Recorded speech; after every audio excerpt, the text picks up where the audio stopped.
Welcome to episode 44 of the Kiss Army Things podcast. My name is Daphne. And my name is Xander.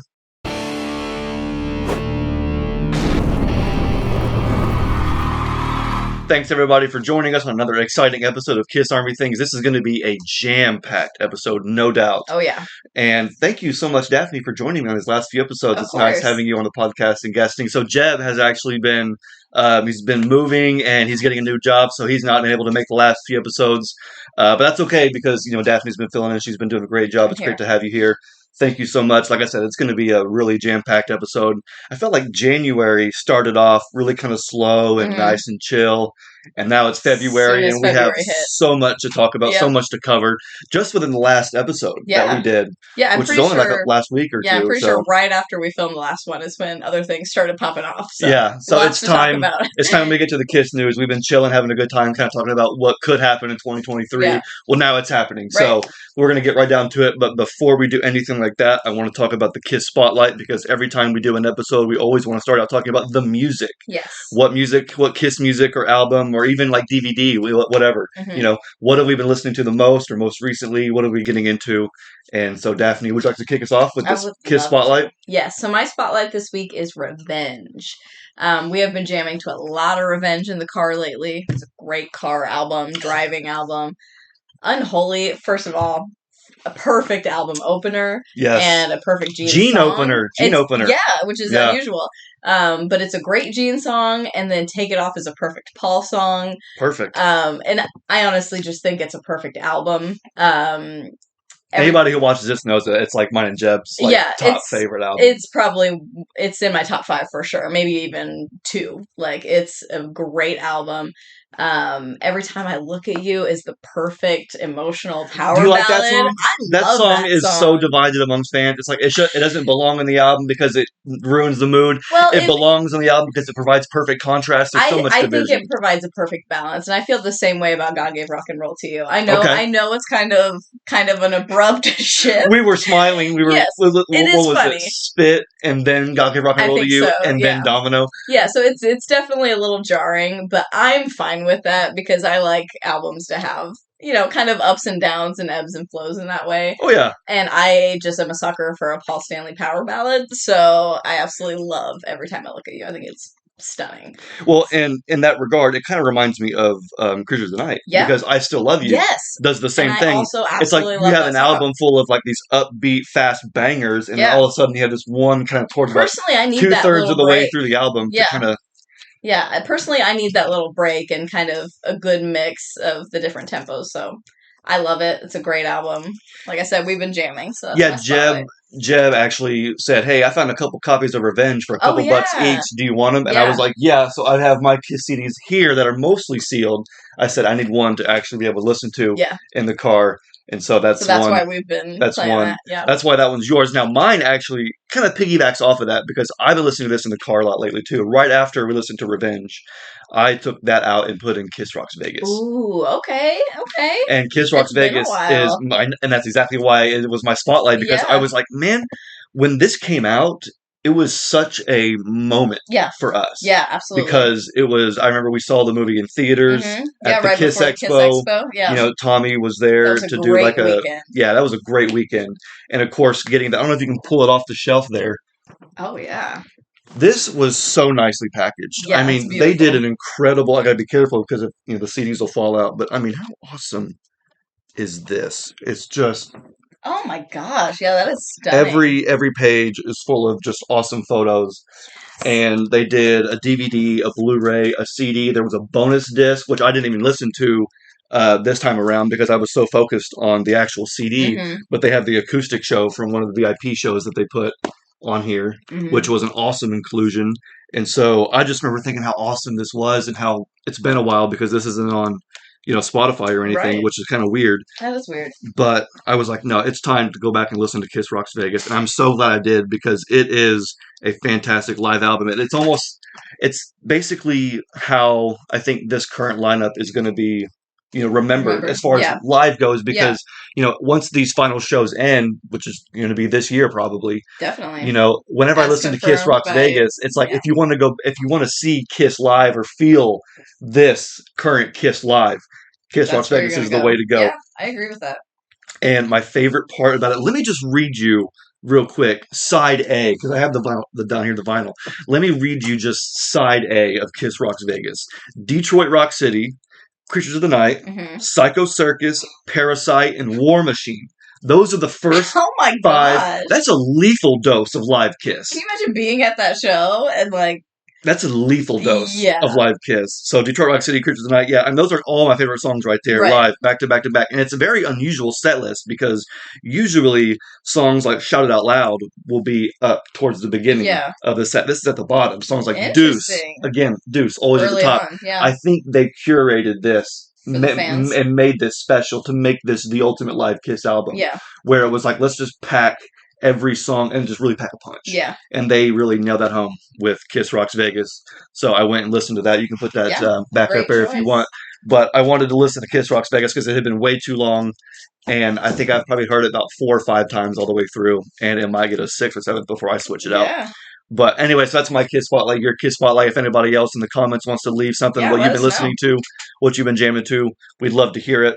We're going to move right on now into one of our main topics here, which is the new Off the Soundboard announcement, which was announced again right after we filmed our last episode. Maybe the day after we filmed. Which I feel like that's what usually happens. That always happens. I feel like that usually happens. Even if we wait to film longer than we had initially planned, something still happens right afterwards, which is fine. It gives us something to talk about next time. So Exactly. There's always something to talk about. And so today, of course, what we want to talk about is how excited we are for the Poughkeepsie, New York Off the Soundboard recording, which is the first Off the Soundboard to feature Mark St. John, and apparently it's the only soundboard recording they have. Okay. Yes. Apparently there are other recordings of the only other couple shows that Mark did with Kiss. I've never heard those personally. I know some fans maybe their audience recordings or whatever. But according to Kiss, this is the only soundboard recording they have featuring Mark St. John. Wow. So this is like a really, really special, recording. I was really excited for the first one, the Tokyo one, because, hearing Eric Singer and Ace, there's not much out there of that. Right. And I think that's why I'm so excited for the Mark St. John one too, because it's such an underrepresented era. Yeah. I know Mark isn't everybody's favorite, which, is fine, whatever. If you don't want it, don't buy it. Yeah. But I'm excited because this is just another chapter in KISStory. Absolutely. That we get to have opened right before our eyes. And this is also the first Off the Soundboard featuring Eric Carr as well, right? Yes. Which is huge. You're right. It really excites me. It's the first Off the Soundboard to feature Eric Carr, and it's the first official live album, if you will, to feature Eric Carr. That's true. He's only been featured on a very, very small number of official releases. And so to have a full Off the Soundboard, of course, we did get some stuff from the Creature shows, some Rockford and some Sioux City and whatever from the Creature show, which was great. But no, you are right. This is the first live official show with Eric Carr and Mark St. John, a 2-for-1. I, for one, am excited. Yeah, well, and it's so great because literally on our last episode, you can go back when we were talking about things we're, looking forward to this year and things that we think might happen. One of the things we were hoping for was for an 80s Off the Soundboard. Yes. And that's exactly what we got. Oh, yeah, you're right. We even mentioned, Animalize around that era. Yes. You're right. I was editing the video the day that it was announced. Yeah. And I think somebody in our comments was talking about what they wanted Off the Soundboard. And we're like, yeah, we agree. We're like, lick it up, Animalize, anything. And then, of course, here we go. We have Animalize.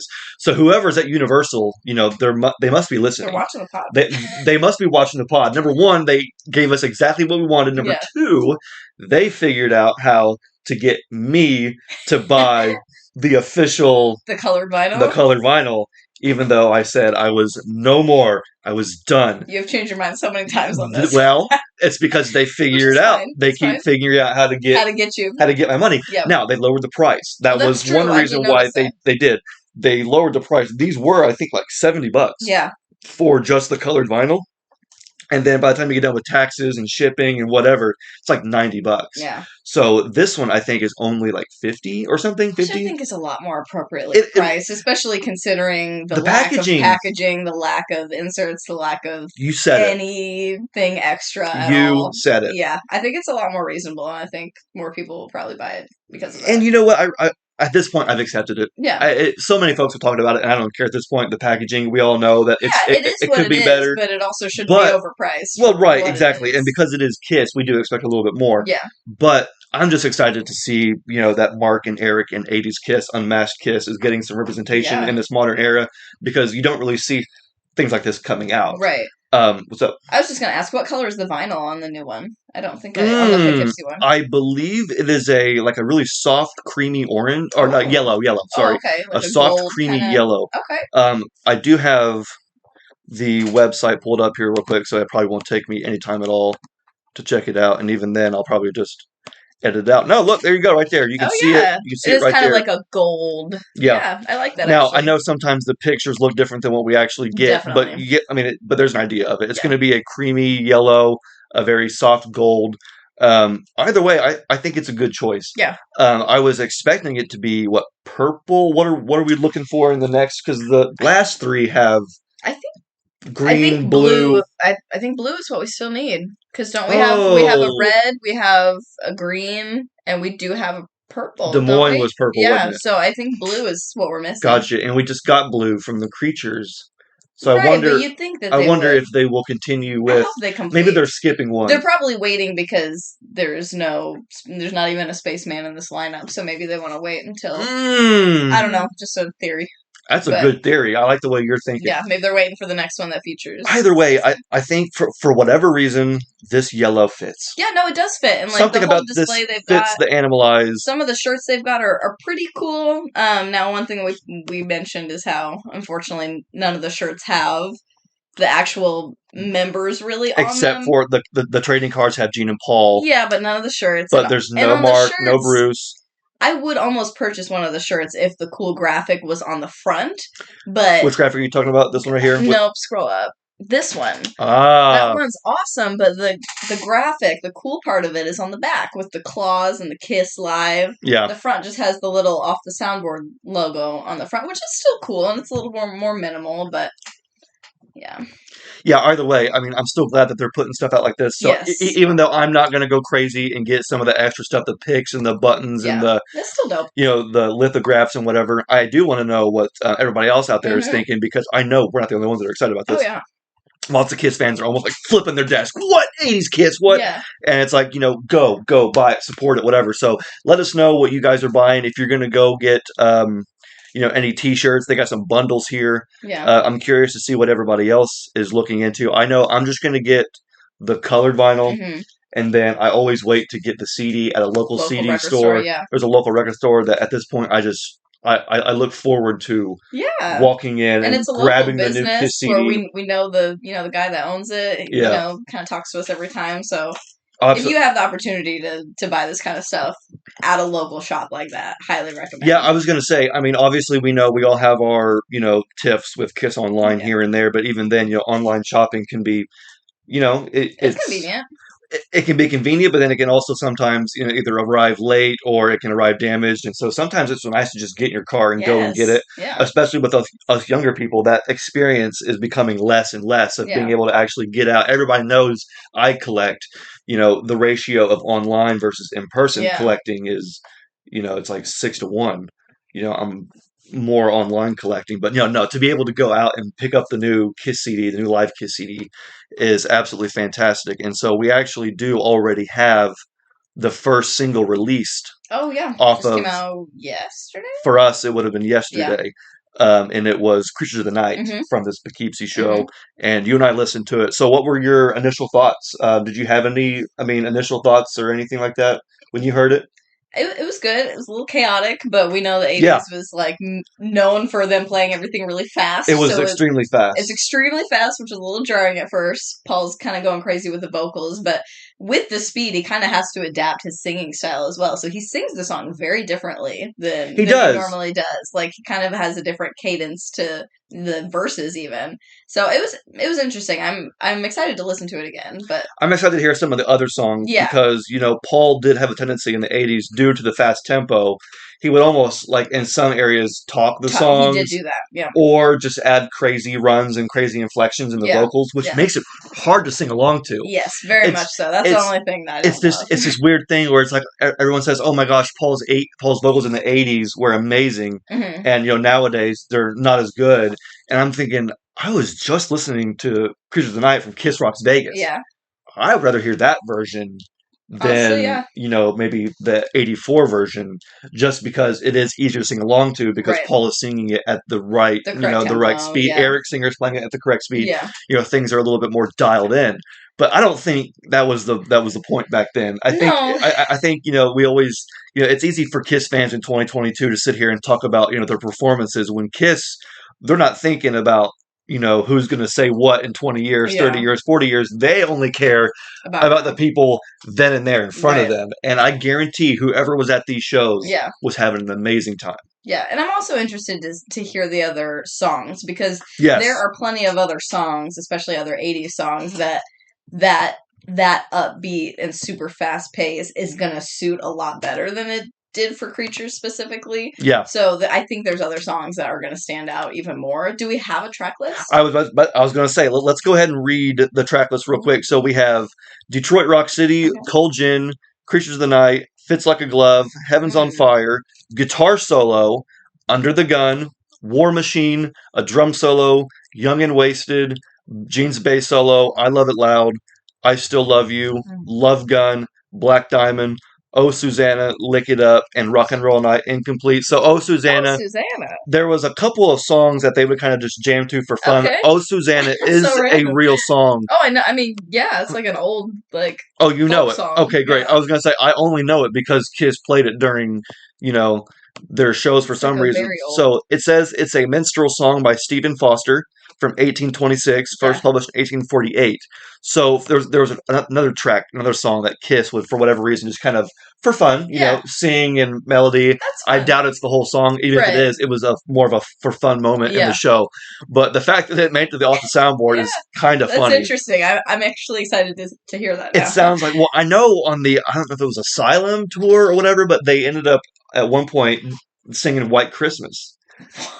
It was like Gene, Eric Carr, Bruce Kulick, and Paul all at the microphone, I think, singing. I'll show it to you when we get done here. Why have I not seen that? Because I know you love Asylum Kiss, 80s Kiss. Yeah. And Christmas songs. But no, it's like Kiss fans will post it around Christmas time. That is so great. Them singing White Christmas. So Kiss was having fun on stage around this time. And I think that's going to translate to this off the soundboard. This is an interesting set list. I'm excited. It really is. Like you said, there's lots of 80s songs. You've got Fits Like a Glove, Heaven's on Fire, Under the Gun. Under the Gun. That one threw me for a loop. When they played that on the Detroit Animalize Live Uncensored, I think I've showed you some stuff from that. They played Under the Gun, and it was one of the highlights, because obviously it's a track that doesn't get played a whole lot. Right. It's one of the ones from Animalize. But when you've got Paul on vocals and Eric Carr on drums, double bass, it's just high-speed intensity. You can't go wrong. Yeah. You can't go wrong. And I think that's going to translate here as well. Now, we do have to take into consideration that 2 tracks are incomplete. Young and Wasted is incomplete, and Rock and Roll All Night is incomplete. What do you mean?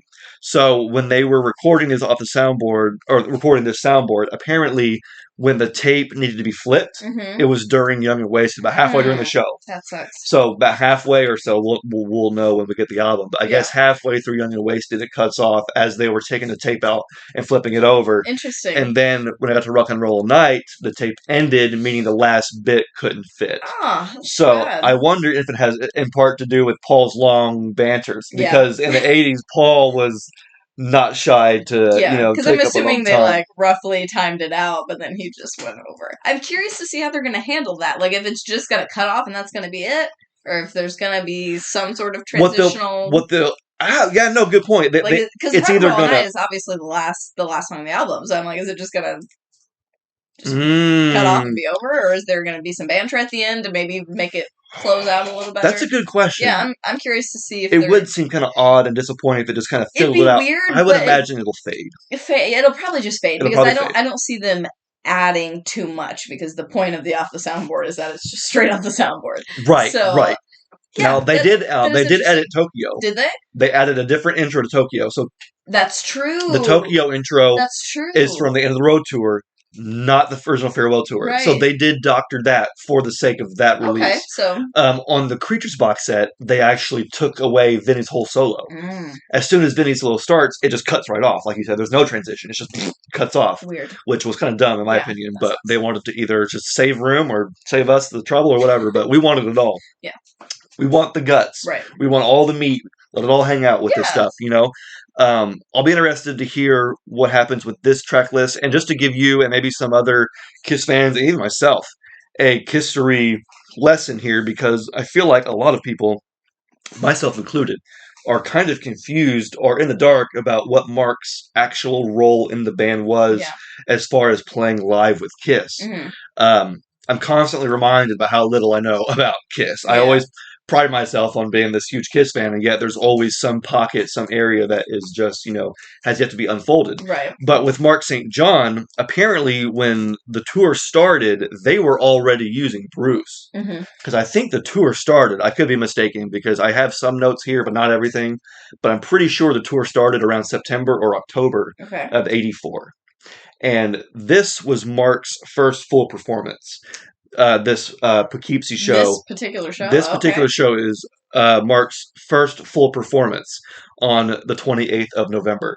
That means the tour had already been going on for a couple months or so. So who was playing with them? With Bruce. Oh, with Bruce. Okay. So I guess during the recording of the album, after the recording, is when Mark's hand started to have issues. I think they, pardon the pun, I think they blew that up into a bigger deal than what it was meant to be, because I just don't think they were quite gelling with Mark. But they went ahead and gave Mark the benefit of the doubt, and when he was feeling good enough to play, they had him perform only 1/3 of the show the night before this Poughkeepsie show. So on the 27th of November during Baltimore, Bruce played the first chunk of the show. And then at the start of Under the Gun is when Bruce left the stage and Mark came out. And then Mark played the rest of the show and all 5 came out and bowed. Isn't that weird? That's really weird. Isn't that really, really weird? That's so interesting. They had literally Bruce play the first part of the show and then Mark played the second half. I wonder why. I don't know. And then the next night, which was Poughkeepsie, the one we're going to get. Yeah. Poughkeepsie. I keep saying Pooh. Poughkeepsie. Poughkeepsie, whatever. That's when Mark played his first full performance. Show. Now, the next night on the 29th in Binghamton, New York, that was his last full performance. He only played 2.5 shows. Wow. See, I knew it was minimal, but I didn't know it was that little. And here's what I think ultimately happened. Yeah. I think this idea of him having RA was true. I think he did have some kind of hand condition that for a moment prevented it. But he was playing with White Tiger and recording with White Tiger soon after this. Yeah. So it wasn't like it was the end of the world. It wasn't like it was some career-ending thing. I think it was, Gene and Paul just weren't clicking with Mark, and Mark wasn't clicking with Gene and Paul. Yeah. Both parties have talked many times, and it's on record, about how nobody hated anybody. Yeah. There just wasn't any click. No chemistry, plus they were already touring with Bruce filling in. Yeah. And Bruce is already, we already know Bruce is a professional. Absolutely. He's really, really good. His work ethic, he wasn't trying to, maybe like Vinny trying to show up Gene and Paul on stage. I think Bruce was a better fit for the band, and because they had already been performing and playing with him and traveling with him, it's like, look, the shows are going great. We think we're gelling with him. We're going to go with Bruce. Thank you. We appreciate it. Have a great day. Yeah.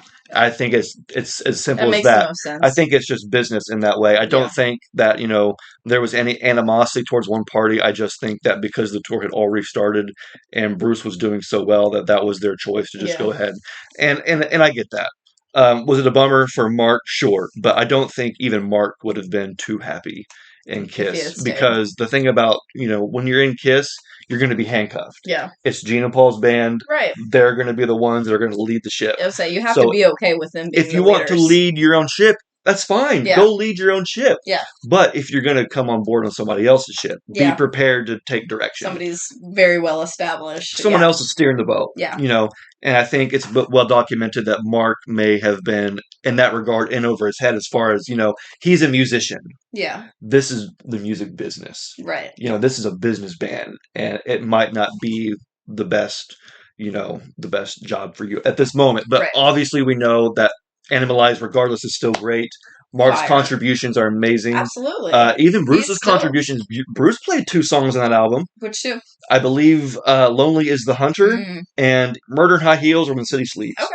One of the 2. I know that 2 of the songs were Bruce on lead guitar. The rest were, of course, Mark St. John. Both of them killer guitar players. Absolutely. Kiss has always had such great luck. Even though they, whether they last 5 years or 5 minutes, Kiss has had great luck finding lead guitar players. You look at all the guys in Kiss, and they are all solid in their own right. Just solid, amazing guitar players. They all kind of have their own style, too, which is interesting. Yeah. They do. And speaking of style, we were talking about the Creature single that just came out, talking about, Paul and, how his singing on the track. I almost, at a certain point, wasn't even focusing on that anymore because I wanted to hear Mark play. Oh, yeah. And I'll be honest, Mark's playing didn't, surprise me, and it didn't underwhelm me. Yeah. I was like, yeah, this sounds like the song Creatures of the Night. Yeah. It sounded maybe a little bit under-rehearsed because he obviously didn't have the time that Bruce did to rehearse with the band. Maybe he was a little nervous because this is his, first show, 1.5 show. Mm-hmm. Either way, I thought, what it was, it was a solid, I was like, this is a live Kiss track from the 80s.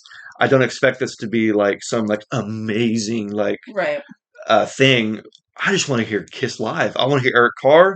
I want to hear Mark St. John. And so this is going to be the release for me, and maybe the release for everybody else too, especially 80s fans. Yeah, and I just think it's awesome because, we were, like I said, we were talking last time about how we wanted something around this era.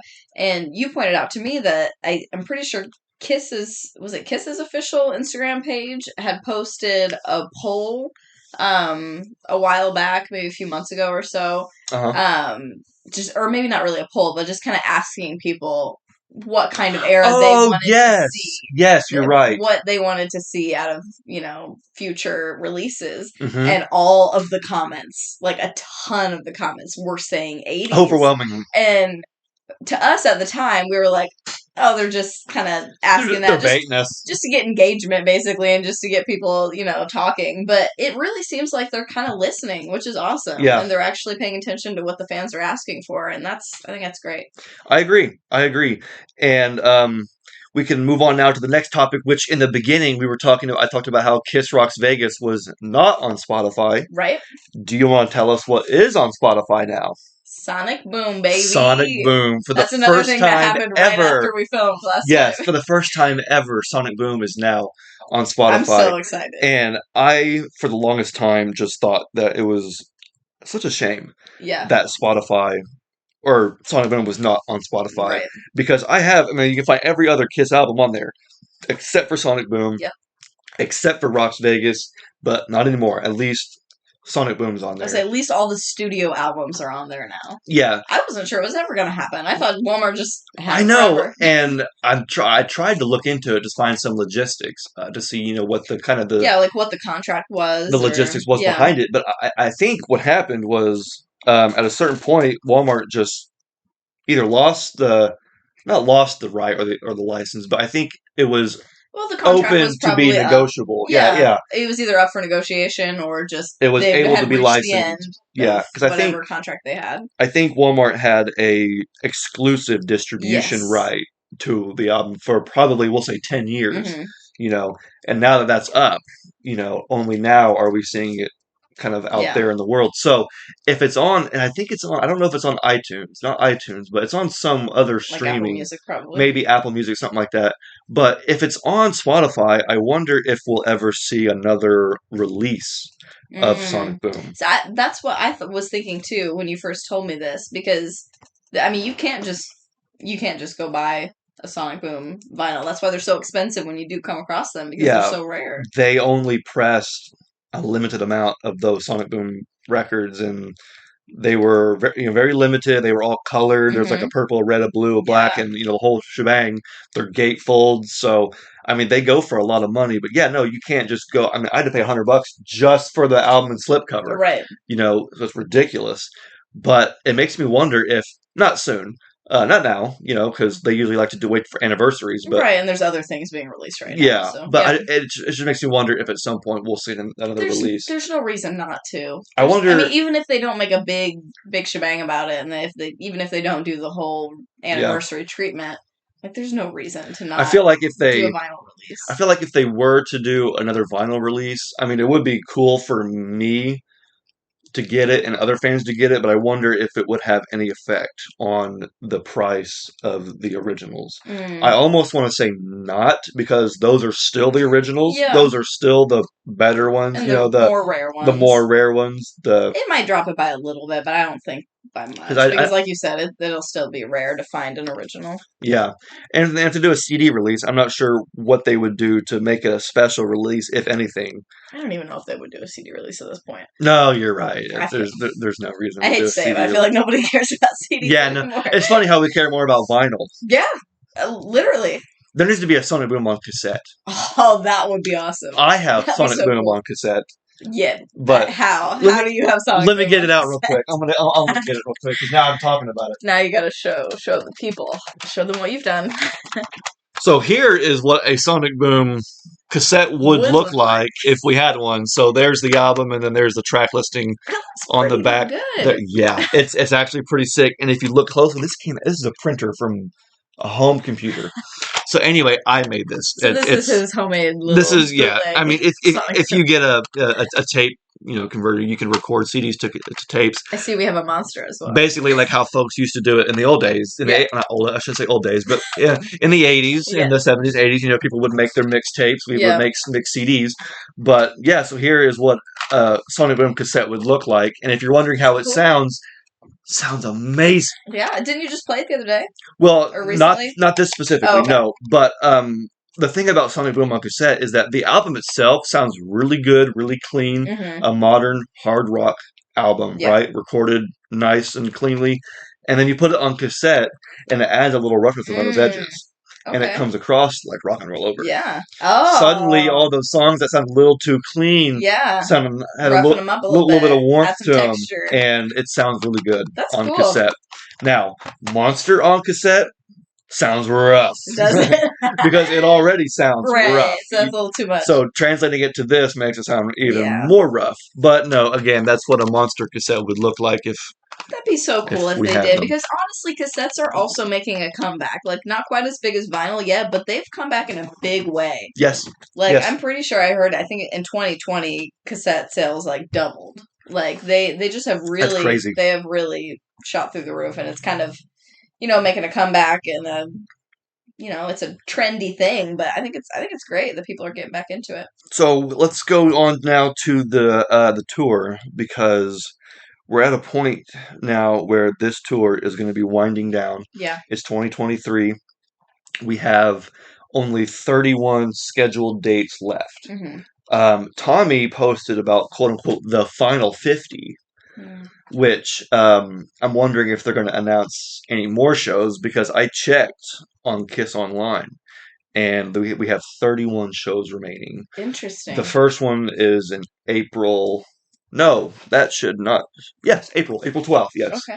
April 12th in Brazil is when the next show starts. The first show starts, and then they'll be playing some shows in South America, a few over in Europe, and that's it.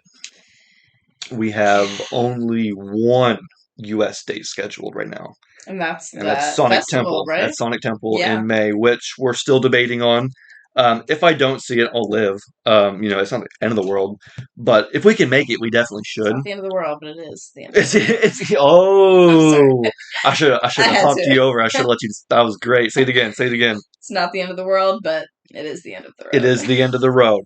So if we don't get to see this show in May in Ohio, I guess it'll be whatever we saw. But so many other times. About it still. But if we do, it would be spectacular, because this will be probably one of the last U.S. shows that they ever play.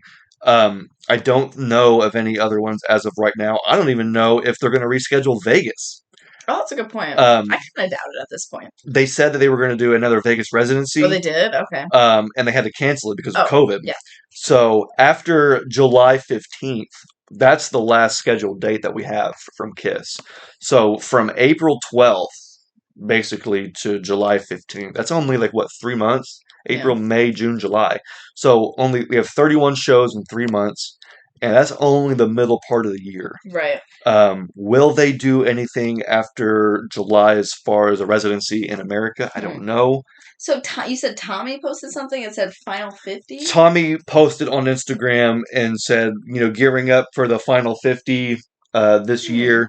I can go to his Instagram real quick and pull it up. I still feel like I do feel like there's going to be, we know there's at least going to be the final one still announced. Yes. But I think there will be more leading up to that as well, in my opinion. So you think that there'll be more? I think so, past July 15th. But, I mean, we did see, we were watching Doc McGee on, what podcast was it? Podcast Rock City. Yeah, the other day. And he said that, he did confirm that KISS, it is going to be done this year, for sure. And at the time, he said that the final show should be announced within 10 days, he said. But that has been more than 10 days ago, as far as I know, hasn't it? We're basically at the 10 days. So I don't know if he was pulling our leg or what. Well, and honestly, odds are it'll probably be announced right after we film Right now, I'm going to say this. I cannot find where Tommy said that. Oh. He may have either deleted the post or changed his caption. Or did he? Because here's his post where it says, excited to start up the tour again in April. Which show will we see you at? I could have swore that was the post. I wonder if he where he said, I think he might have edited it. I wonder if somebody told him to edit it. I don't know, because I thought there were other people. I mean, does he ever post on a story? Was it something that might have disappeared? You very well could. Now, here, someone says, by the way, that Final 50, not gonna lie, I'm not ready for a World Without KISS. Okay, so he definitely edited. He definitely edited his, because somebody just commented and goes, no, not ready for Final 50. So, Columbus in May, someone says, also you mentioned the Final 50. So if I'm a math guy, that means KISS should be announcing almost 20 more shows very soon, right? So boom, everybody else is kind of asking the same thing. What does that mean, Final 50? Will we see an extra 19 more shows? Or is that you just kind of them? I wonder if they had him edit it because it was wrong or because they didn't want him to spoil that yet. Very true. That's a good question. It could be either one. That's a good question. He could have just been generalizing and it's not, 30 some, not 50. Right. Or it could be something that he wasn't quite supposed to say yet.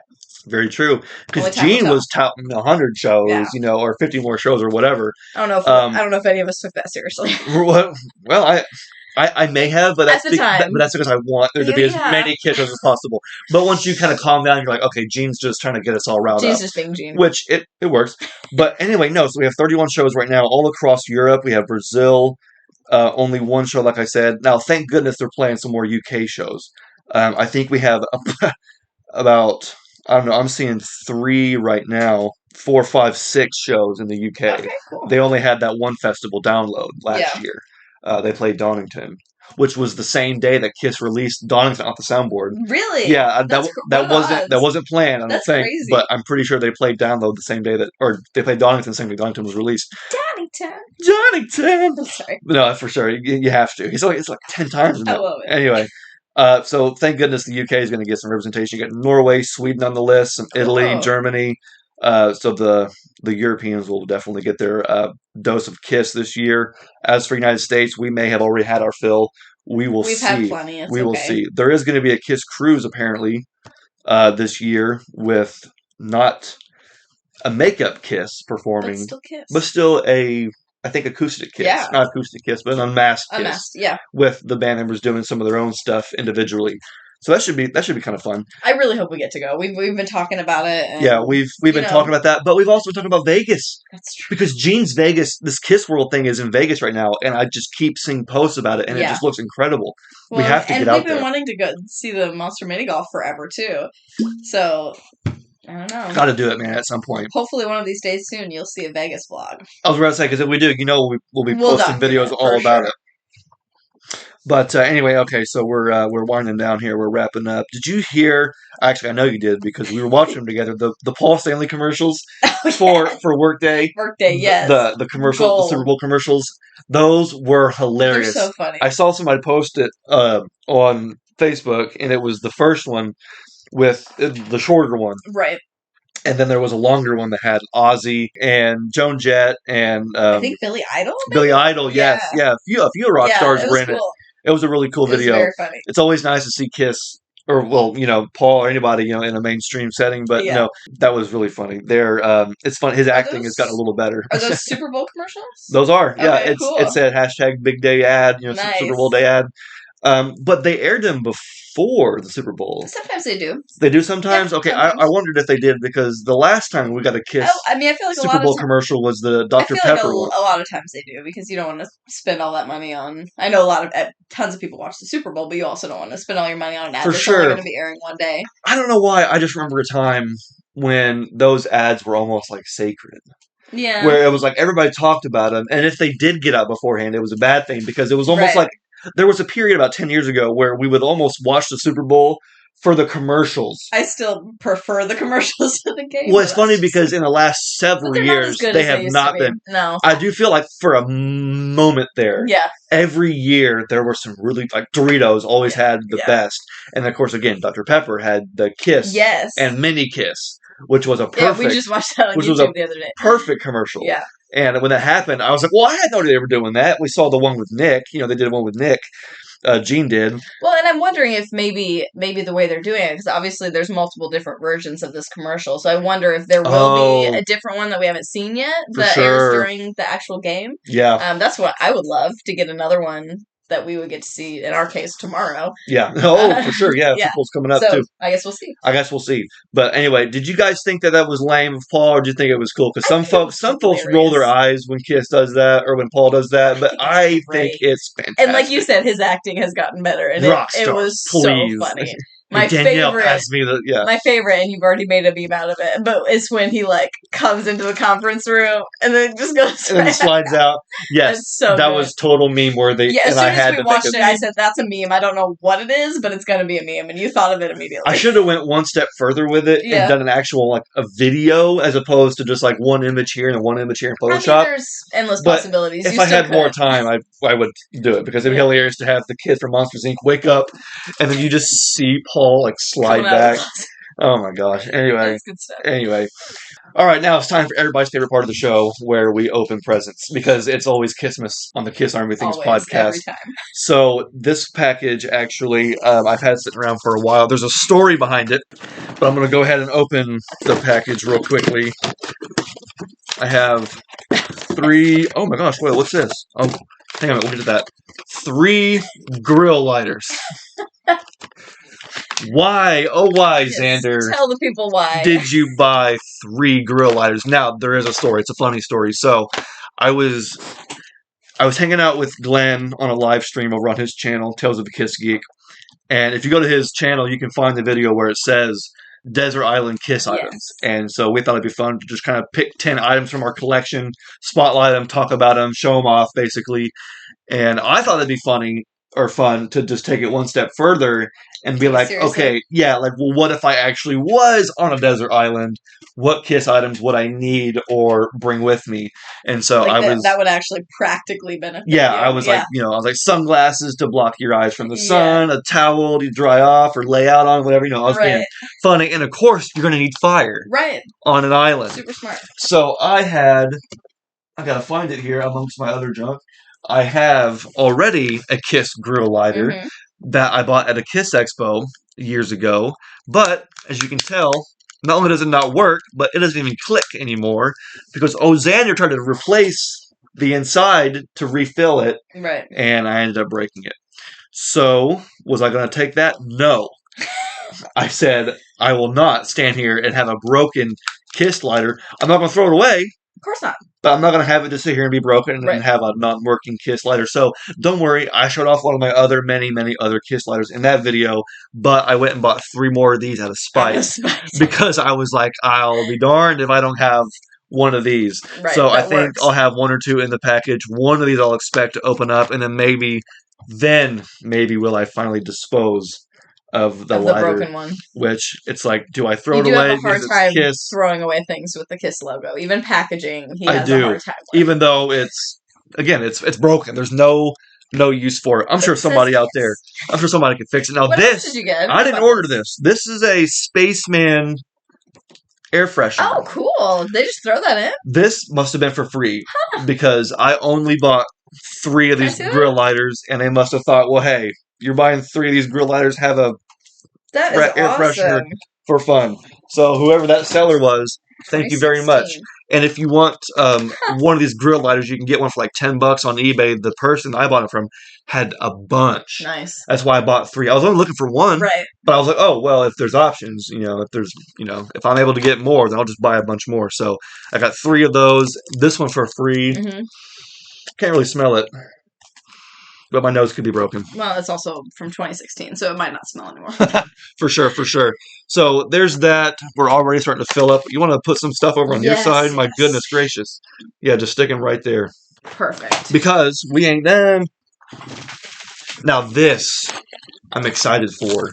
Because this was actually sent to me by my friend Pasquale from the Kiss Army Nation podcast. Awesome. He said it had something to do with a recent episode of Kiss Army things. I didn't inquire further because I wanted to be surprised. Okay. So let us not open this. We have no idea what it is. Let's see what Pasquale. Wait a minute. This is Phantom of the Opera on it. No way. The 10th anniversary of the Phantom of the Opera. Paul Stanley, Phantom of the Opera. How? Dude, it's 2 discs. No way. It's 2 discs, and it's absolutely like unofficial. Somebody made this from their heart. Like this is like a home production. Somebody has like a fan copy. Look how legit like has like logos at the bottom. Wow. I am speechless. Completely remastered audio. This footage of the infamous performance by Paul Stanley marks not only a place in theater history, but in KISStory. Bonus footage includes interviews from Canadian TV shows. What? Dude, this is dope. Pasquale. Bro. See, I've seen clips on YouTube, so I'm wondering, like, is this like I'm so excited. This might be a future Kiss Spotlight. I don't know. Subscribe. I'm changing my Kiss Spotlight. It's this now. I don't care. That's amazing. I am so excited to watch that. Wow. I can't believe he has that. I know. This is insane because I knew that there are like clips and different pieces of footage out there. I think Paul has, look how happy you are. I'm so excited. Paul has a professional copy, he says, but no, now we have our own. I'm going to pop this in and we're going to have fun. We're watching this tonight. We're going to have fun. There's more. Pasquale. Paul Stanley starring in Andrew Phantom of the Opera. Another one. Phantom of the Opera Media Collection. Another homemade. This is a television collection surrounding this event. Okay, so this isn't the whole show, but this is like we have Much Music interview. We have Pamela Wallen interview. So a bunch of interviews. Surrounding it. Wow. Again, this is like a home disc. This is a cool cover, though. Yeah, I was gonna say, let me show you guys this so far. So was it last episode? Last episode. Yeah. So Daphne and I were Kiss shopping, and she found this like tour program. Basically, it's like a tour book and a program from when Paul was the Phantom of the Opera, and a poster, yeah, which we got framed. We already have framed. Yeah, she was like, "Get that." So I was like, "Say no more." I went and got it. And we were talking about how cool it would be to have some audio or some visual from that show. And my boy Pasquale has hooked us up. I'm so excited. Now, thank you, Pasquale. There's still more.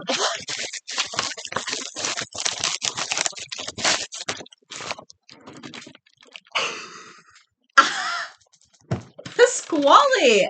Dude, it's an A&E documentary, Volume 1 and 2. What is happening? On DVD? This is part 2. Okay, this is part 2. Part 1. Okay, so part 1 somehow came loose from part 2. But this, I think, belongs in here. There. Yeah, it does. Dude, this is insane. You're spoiling us, dude. This is awesome. I've got to get a return package going. Like, I'm about to spoil my boy here. What do we have to give back? Oh my gosh. First of all, whoever designed this cover with Paul Stanley in makeup and then and then the mask off to the side. That's so cool. That's brilliant. Wow. Yeah, I'm speechless. This is wow. awesome. This is incredible. Yeah, like I said, he just said this out of nowhere and was like, it's a reference to last episode or something. And I was like, okay. Say no more. So great. Pasquale, thank you. Thank and you hey, so by much. the way, everybody watching, go check out the KISStory Nation podcast. Absolutely. Because they just reached over 1,000 subscribers. Yes, they did. Congrats, They guys. reached a huge milestone. So congrats to both Pasquale and Claudio from the KISStory Nation podcast. And a huge thank you to Pasquale for sending us an amazing care package. Awesome gift. We've been getting some really cool stuff. We really have. And from KISS fans. I do have a couple more things for you, actually. Oh my gosh. I kind of wish we would have saved this for last, because this is a lot cooler than what I have to bring to the table, but it's still awesome. Well, hey, if I'm getting KISS stuff, yes. I'm happy. Yes, I bought you some stuff today, actually. Woo! I was antique shopping with my friend Liz, and we ran into some KISS things, and I couldn't not. So what have we got? So at first, I just found this print, which I thought was really cool. Okay, from the London 1975 photo shoot. Nice. So I thought that was really cool. It's only a couple dollars. So there's that. That's beautiful. And then in that same booth, I did find a 78 copy of Ace Frehley solo album. Ace Frehley solo album. Appears to be in really good condition. So. Well, thank you very much. Yes, so I have a 2014 copy of Ace solo album and an 06 picture disc. Yeah. But somehow I do not have an original 78 solo album. So thank you so much. I had a really good time listening to this album when Jeb and I did our solo album episode way back. Yeah. That was a really good episode. And I feel like every year when I hear these albums again, whether it's, a solo album or a regular album or a live album, I feel like when I hear it again, I appreciate it for the first time. Or I'm hearing it again for the first time. Yeah, I love that feeling. So this past year, listening to solo albums, I think Aces was the one that jumped the most. Jumped at me the most. Fathomed it a little bit more. Yeah, for sure. And so thank you so much for picking this up. It's such a good, good price too. Yeah, $10 for Ace solo album. I was not even looking for KISS stuff, but I always kind of am. Yeah, for sure. Perfect. What an awesome gift. Thank you so much for looking out for me and taking care of me. Always. Thank you, Pasquale, for looking out for me, taking care of me. Everybody is... We're spoiled. I love KISS fans. KISS fans are great. And if you're watching, please like and subscribe. Yes. We appreciate that you guys are watching with us. And if you're here to the very end, definitely subscribe. Obviously, you're a KISS fan. We love hearing everybody's comments. So leave us some comments as far as, what you've been jamming to, listening to KISS. Are you excited for Poughkeepsie off the soundboard? What else do you want to see off the soundboard? Daphne, is there anything you want to leave us with as we're wrapping up here? No, I think that was pretty much all I had on the list. I want to cover off the soundboard and talk about... Oh, my shirt! Check out my new shirt! Anybody who has been watching the podcast lately knows that I've been getting a ton of new KISS shirts. For a while, I stopped, and then I just started buying them again. Why? I don't know. But check this one out. So this is actually a promo shirt from the MTV KISS Unplugged. I've never seen this shirt before. It's just like the torn part of the album cover. I think it's so awesome. It's absolutely awesome. And I think, what's on the back? Can you read at the back? Yeah, it says, The KISS Reunion. Ace Frehley, Peter Criss, Gene Simmons, Paul Stanley. I saw it, heard it, owned it first. So this must have been something that you got at the event. There, I don't know. I've never seen this shirt. I've never seen anybody wearing it. I've never, I don't know how it's lasted this long in this good a condition, because it looks like it's never been worn at all. Yeah, it's like brand new. It's perfect condition. There's no tag on it, so I don't know what the brand is, what the size is, or anything, but it feels like an extra large. But either way, super awesome shirt. I had to wear it for the pod and almost didn't even mention it. Yeah. Sometimes I guess I don't mention my stuff sometimes, but anyway, I thought I wanted to showcase the shirt there. Definitely. Maybe I'll one day I'll sell it. I don't know, but I'm going to enjoy it for right now because it's one of those. I've been getting a lot of vintage shirts. Yes. This is one of the, which I'm not really sure what qualifies as vintage. What's the cutoff? People don't like to hear it, but I think 90s stuff is qualified for vintage at this point. At this point, it was. I think in general, most people say it's like 30 plus years. 30 plus, okay. But I don't know. I'm not an expert. Because when I think, the farewell tour. Yeah. Is the farewell tour, does that qualify as, are those shirts vintage? Psycho Circus, that's my era, that's when I first came into KISS. Is that considered vintage? The reunion, who knows? I don't know, but who knows? I'm going to call. Depends who you ask. Yeah.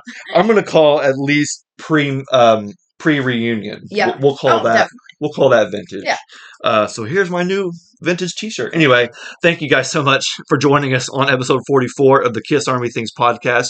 Be sure to like and subscribe and follow us on Instagram and Facebook. And also follow us on TikTok. We're there sometimes. Okay, for sure. Yes, we are on TikTok. Not we all the time, but sometimes. If you want to follow us there, we have some TikTok videos as well.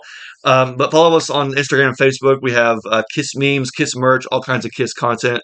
And of course, we love hearing from you guys. So drop some comments down below. Yes.